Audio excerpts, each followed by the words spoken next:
Welcome back to the scariest farm in Thailand. I've got something quite shocking in my famous yellow bucket here. But before I show you what's in there, guys, I just want to rewind the clock about a week or 10 days ago, and we had an old friend turn up again, like a bad smell, an unwanted guest. It was another python, but not Burmese python, which grow to about 5 meters. Something that gets a lot bigger than that. So I'm going to show you the old footage. Then there's something about the lake which I witnessed. I think it was on the same day, and then I think this is linked to that. So I'll show you at the end. So, I hope you enjoy it. Pythons, eh? Hopefully, I've got this beast on camera. It's massive. It's not been a great day so far. Saturday morning on an overcast, drizzly farm here in Thailand. And it's not looking good, guys. And I don't mean the weather. Only one bloody goose come to be fed this morning, so snipped back to get the fence key. And I need to get in there. If it's another python, the goose it's got, it's the boy goose. It's huge. So a little bit apprehensive. Just fit as a butcher's dog as well, so it's not like he's sick and down and out. Anyway, let's see what's going on. I can't think it'll be a monitor lizard, but there are some big ones about, so I don't know. Let's have a look. Yeah, still only the girl there.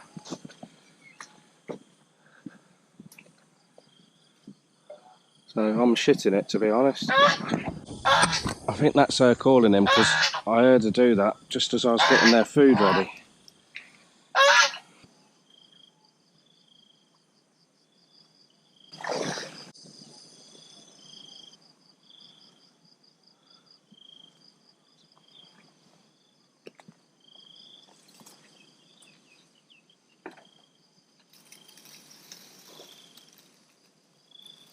Well, that was the scene of the last crime.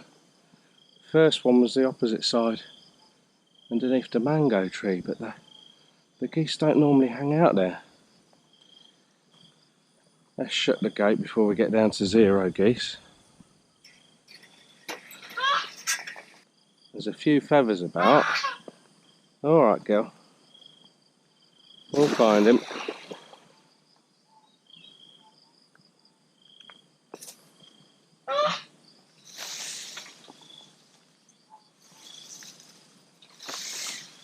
On the previous 2 occasions, well, the first python, it had swallowed the whole goose, and it couldn't get back out from under the fence, so it was quite easy to get. The other time, it was just sort of like half swallowed, so it was pretty straightforward locating and sorting things out, but I don't know where this is. It wouldn't have flown over the fence, no way. I know geese can fly, but no, they live here and they're fed here and they're happy here. You can see where they go through eating all the vegetation.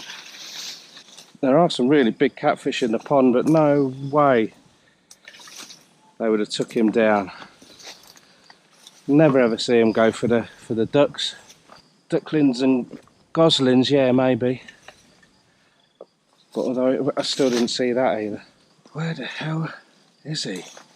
If it's a monitor lizard, he would have dragged them out from underneath here.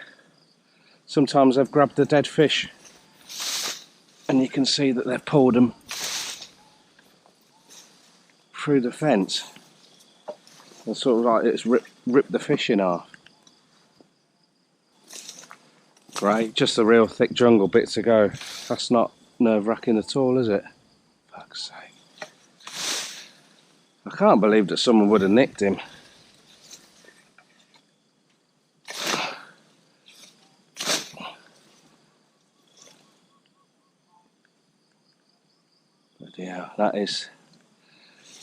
That's thick stuff there. We've probably got wasps in there as well. It would be nice to have Toon with me, and in fairness she did ask if... You bastard. I've just seen it.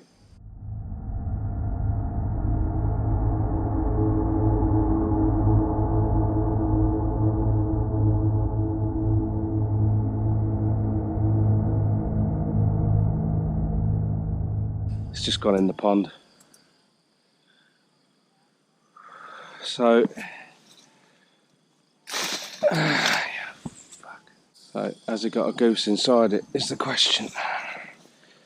Or has he regurgitated it, spat it out?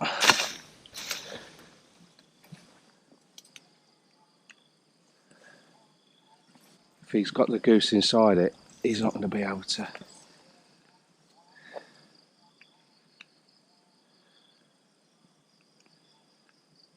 Fuck, that is big. Let's get quiet and get in there.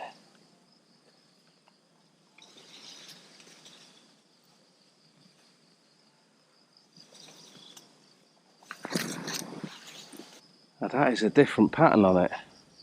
He's having trouble staying down the bottom. He knows I'm here. So I think he's got a goose filled with air in his stomach. Well, they squeeze the air out when they break the ribs, but there's all bubbles coming up there, and it looks like the downy feathers are coming up. This could be a long way. I'm not going anywhere, so I'm going to flick the camera off, save the battery, and hopefully we'll get this sorted, but it's going to be a challenge.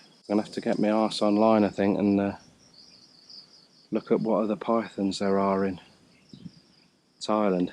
But the other two were definitely Burmese pythons. Quite distinctive patterns. The worrying thing is, I've not even seen half of it yet, and it's bloody big. Well, it's got to be big, that goose. I don't know how many kg the goose is. Snake tracking and hunting time, I think. I think we'll have to get some help in for that. It's new territory for us. And Toon's absolutely shit scared of snakes. Well, I'm scared of them anyway, but she's a lot worse than I am.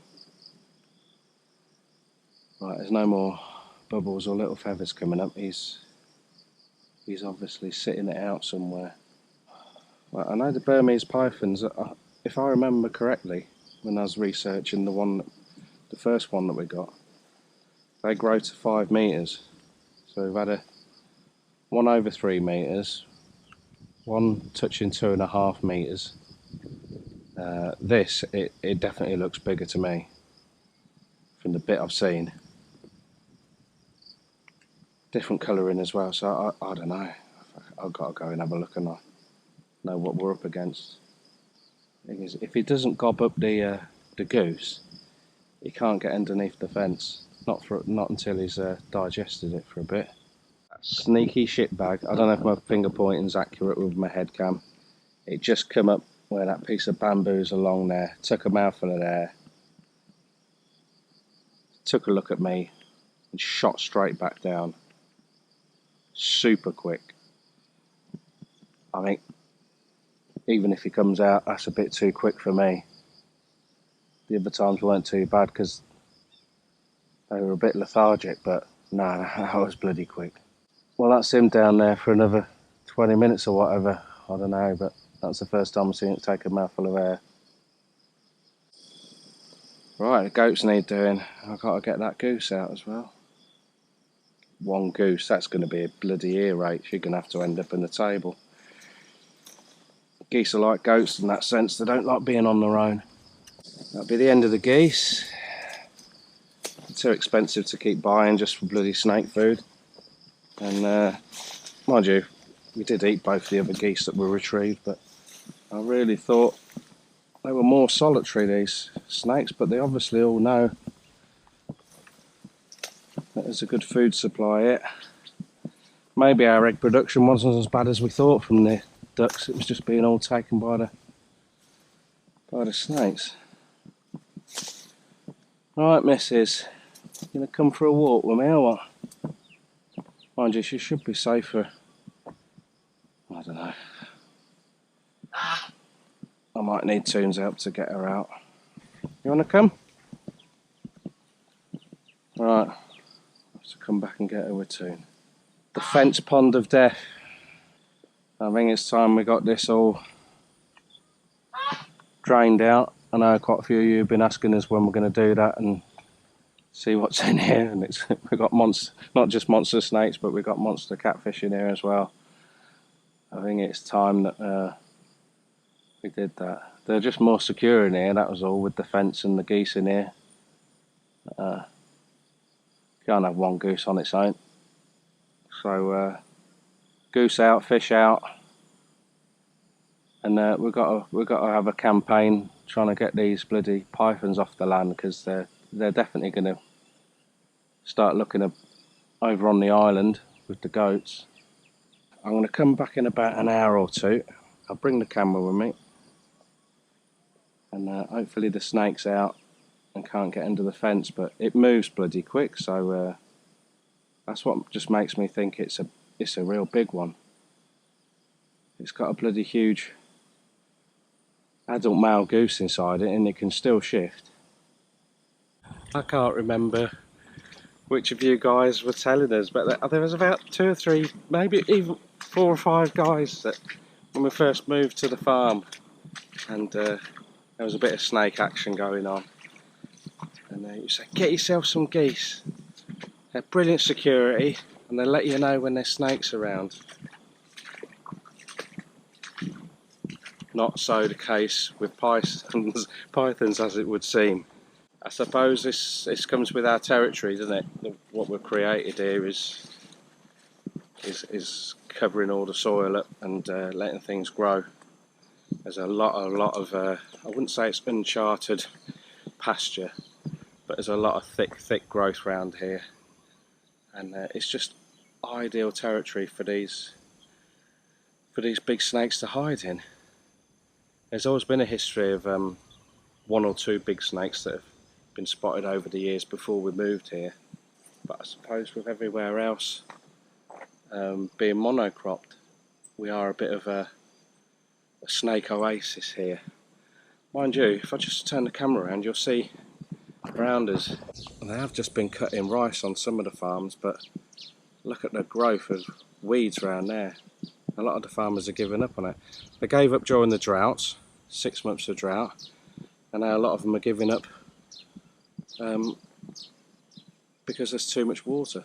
Right, I'm going to have some brekkie and a brute, then they're going to go back down to the fence pond of death, see if we can get the python. If we can't, then we'll get the goose out and we'll put her near the house for her remaining days. Toon doesn't eat goose. I've got to eat a whole goose on my own. But if we can get the python and get it to regurgitate the goose, I'll have that as well. It's all happening today. I was just out with the goats and it's just started to drizzle a bit, and they're the young goats, so I don't want them to get wet and sick. They've had a cold already, so I was just bringing them back to the house and I heard this splashing, and this morning before the python incident, which is still to be resolved, there was loads and loads of splashing activity in the shelf that's been flooded. There's a lot of vegetation there. You can see all the catfish, and I don't know whether they're after baby fish or shrimp, or they might actually be spawning. I'm not sure. But I looked across because I heard this big splash, and there was a big splash in the middle of the lake, and I could see a catfish, and I don't know whether it's grabbed a huge tilapia or whether something's actually grabbed the catfish. But I couldn't get close enough because I had the goats. Well, I've just thrown the goats back, grabbed the camera and come back out. But I'm gonna have a close look, see what we can see. So all the activity was right here, but this morning all the catfish were in this bit here. But it was splashing from side to side. There was water going everywhere. So I just wish I'd had the camera and didn't have the goats with me. I'd have legged it round. But let's go and have a look anyway. But it looks like it's gone a bit quiet now. Jesus, whatever that is, it's bloody big. We've got big pacu in here, but it's bigger than that. It could even be a water monitor lizard. Now they don't normally take live fish, but all the catfish, well, loads of catfish were in, hang on, let me get the camera sorted, on this shelf here this morning. When I went to let the goats out, you could see the catfish from the other side, half out the water. So that would be easy for a water monitor lizard to grab hold of that. But whatever, it was putting up a hell of a fight, I know that. So it was just here really. But the amount of water that was being shifted was ridiculous. You know, when you go for a swim and you splash in your missus and make a massive splash, it was just like that. Now I don't know the name for them, Toon does, the Thai name, but there is a wild catfish around here called, we call them soft meat catfish. And you very, very rarely get them more than 300 or 400 grams, but they grow really big, a lot bigger than your walking catfish. I'm just thinking whether there's one of those in here. Well, I know there's quite a few in here because we put a load of young ones in, but they wouldn't have grown that big that quick. So something's having a bloody good feed. Wow. And Toon jumps in this bloody lake. I'll tell you what, you won't catch me in here anymore. It's all starting to get a bit bloody spooky around here. All his top predators.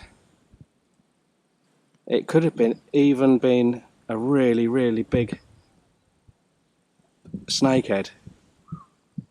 We've had some big ones out of here, and even Macro Man hit one on its Swede by mistake with the big bucket on the excavator, and that was over 3 kg, and we hadn't put that in here.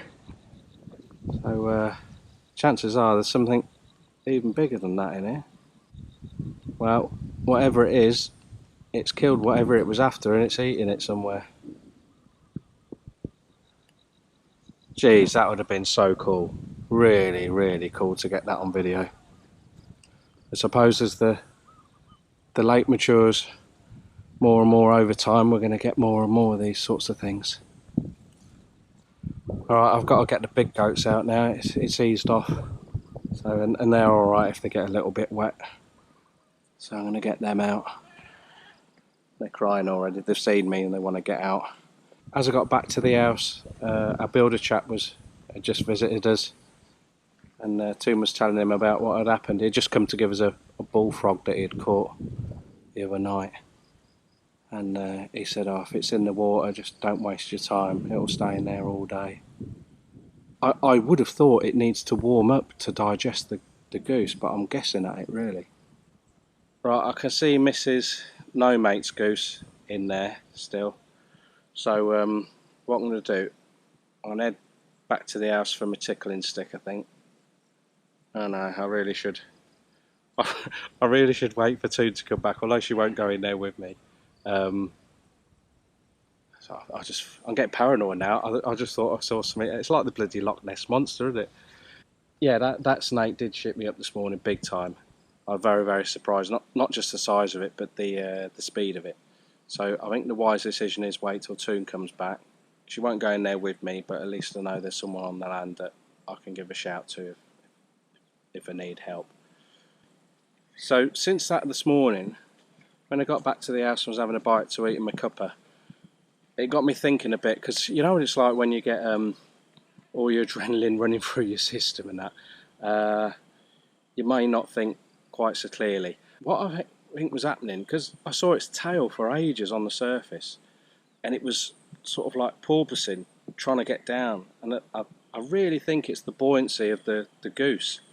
I mean, when we've had a dead goose before and it's been too skinny to eat, we've thrown it in the catfish pond, and even a mob of catfish can't take it down. You'll have seen some of those videos before. They're just too buoyant until they start to break up the carcass. So I think that's why it was struggling to get down. I think once it got its head down, because there's loads and loads of roots and tree branches in there that we threw in there, I think it's twisted itself all in there and then dragged itself down. And then when I saw its head come up, it just straight back down again, mouthful of air. So I think that's why I could see it for quite a while, but just sort of like the last, I don't know, 12 inches of its tail. Exciting and a bit scary. It's farming, isn't it? Farming. Right, I don't know how long Toon's going to be. Saturday, innit? So she's just left me again, gone to the bloody market, isn't it? So it's at least 2 hours. Right then, back to the house. Get my goat naughty stick, and we'll go and let the big goats out. Goose, just heard the goose screeching several times. It could just because she's missing the boy. It could be that the python's back. If it's... oh, fuck it. Sound good. It's a reticulated python, I think the name is, which means they grow to 9 metres long. So fucking brilliant. Let's fucking get in there. It's all gone quiet. Okay. I wanted Toon to give me a hand to relocate the goose this afternoon. She's oh, there she is, thank fuck for that. Right, so a little bit about reticulated pythons. So they grow to just over 9 metres, which on modern terms, or the old terms for you, just under 30 feet long. As tiling goes, they are quite, well, they're quite common. One that I was reading about,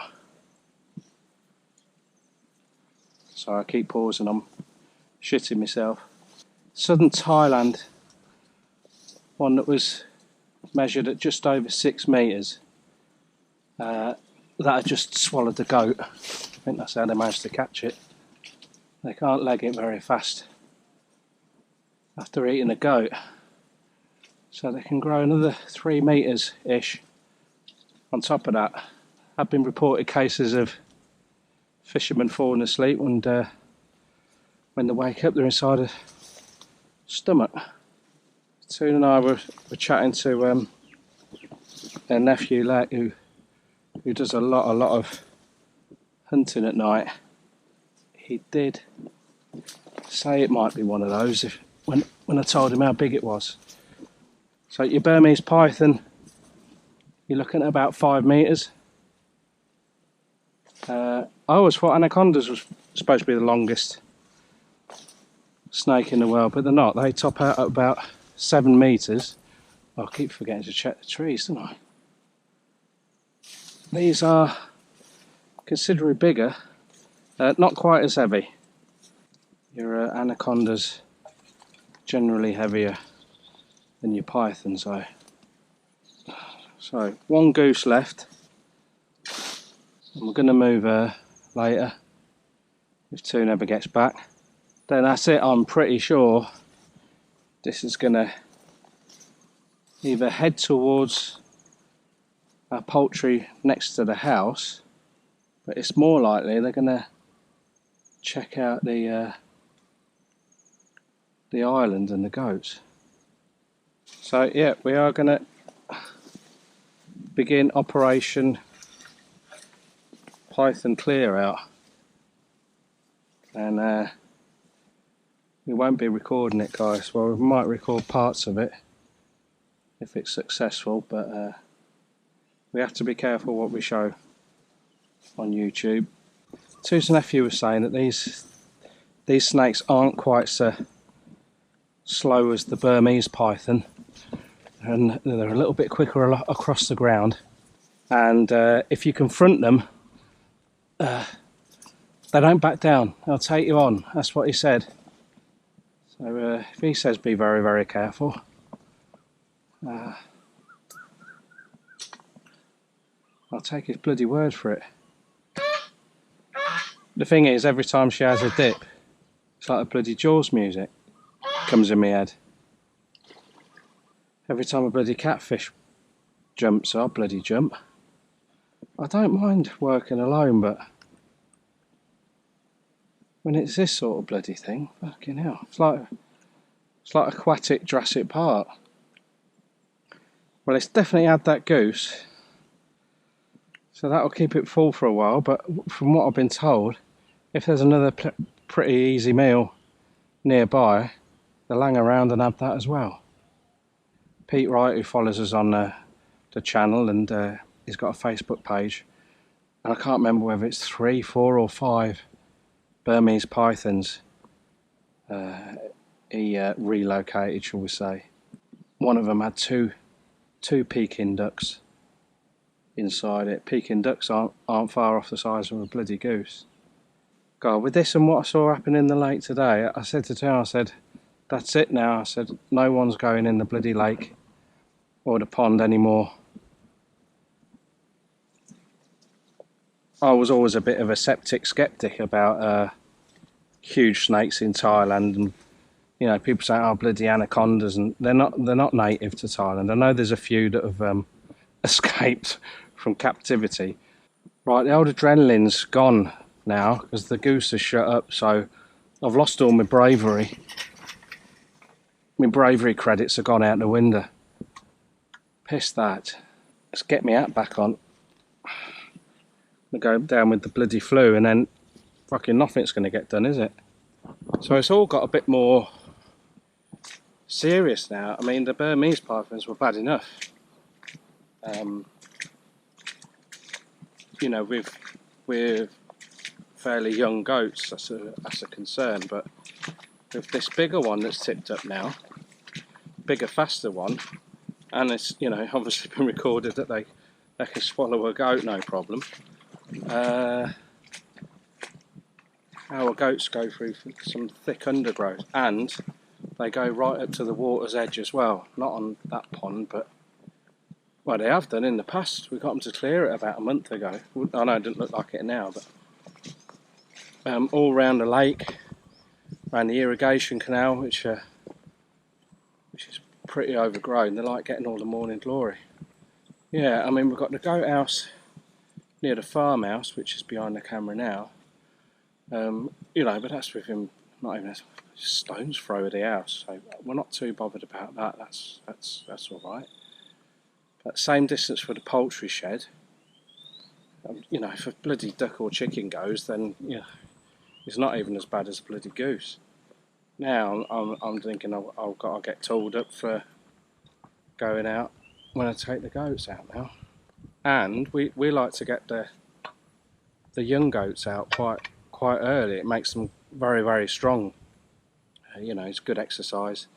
They get a good variety of food to forage on. And now you just think, well, it's the bloody size of a cat, you know, a young goat.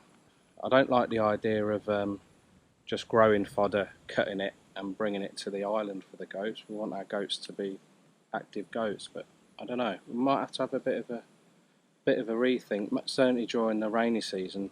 So at the moment, if I just flip the camera around, I take the goats round the top here, all the way around there, and we normally do about 5-6 laps of that each time I let them out. But they go down the slopes on the outside to the irrigation canal. Right over the back, that's our main pasture out the back there, but it's waterlogged for about the first 100 metres now. So a few of them don't mind going in there. We've got some sort of like half dolphin, half goat animals, and they get in there and they don't bother at all. They probably prefer it to go in and just nibbling on the grass around the top. Normally not a problem in the dry season because you can pretty much see everyone, but the speed of growth of the pasture now, even a tall goat like Bullseye or Martha, you're struggling to see the tops of the heads. So yeah, it's a bit of a think time, Lee.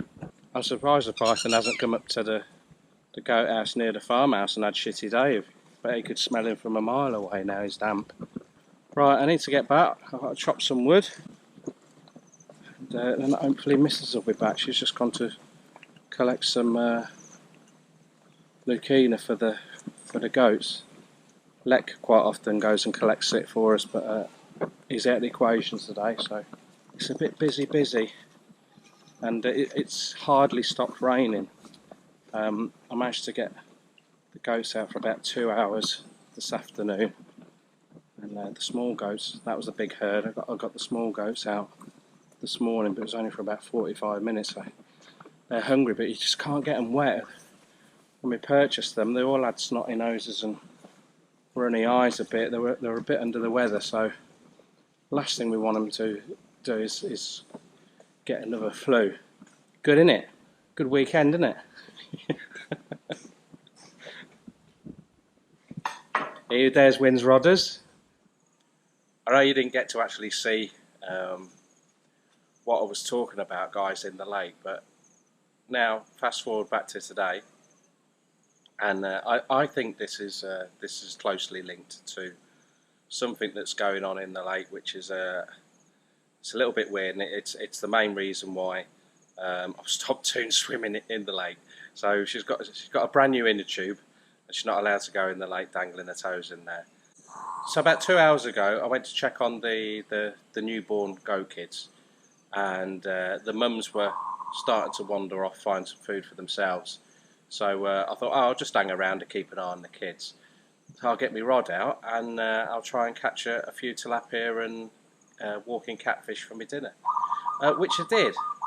I'll show you what one of the catfish that I got. Now, first thing you'll notice, it is incredibly skinny. Not this one. That's a meow catfish. Tilapia. I wouldn't normally keep one that size, but it swallowed the hook quite deep, so that's going to end up in the pan. Right, this catfish, I'm going to have to kill it, guys, because it's in a right old state. It's lost a lot of weight. Now, whether this was the fish that was involved with the raucous affair that I was trying to capture the other week or not, I don't know. But it's very, very badly injured. Now, the scar, I would guess it's not from a bird, because it's not a puncture wound. You can actually make out the bite radius on it. So I'm going to grab it out. I should really kill it, guys, but I just want to show you it's a miracle that this thing is still alive. So let's pick it up. It's in a right old state. If you're squeamish, please look away. But that has been seriously opened up. Look at that. So to me they look like big teeth marks.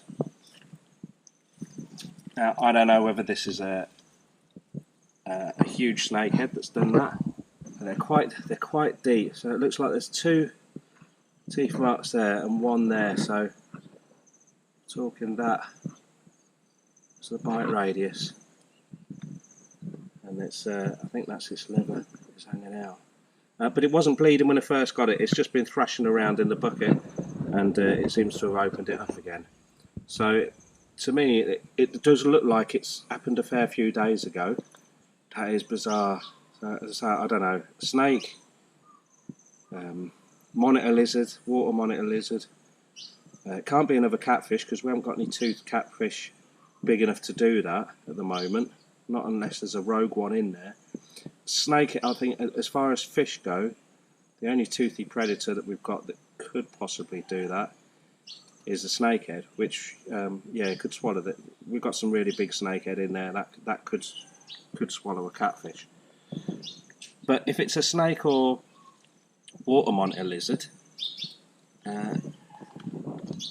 I'm guessing that they're hanging around on the marginal shelf, and then when the catfish come into the shallows, they're pouncing on them. So I have found a catfish complete skull on the side of the lake.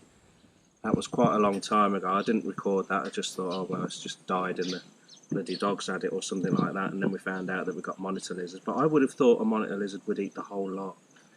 Anyway, there it is. I know it's a bit grim, guys, but that is some serious damage. And remember, catfish are a predatory fish themselves. Right, I'm going to put him out of his misery. There's not a lot of meat on the old fella, but I think Toon's going to still fry it up for me. Waste not, want not, and we'll throw the bits in the pond.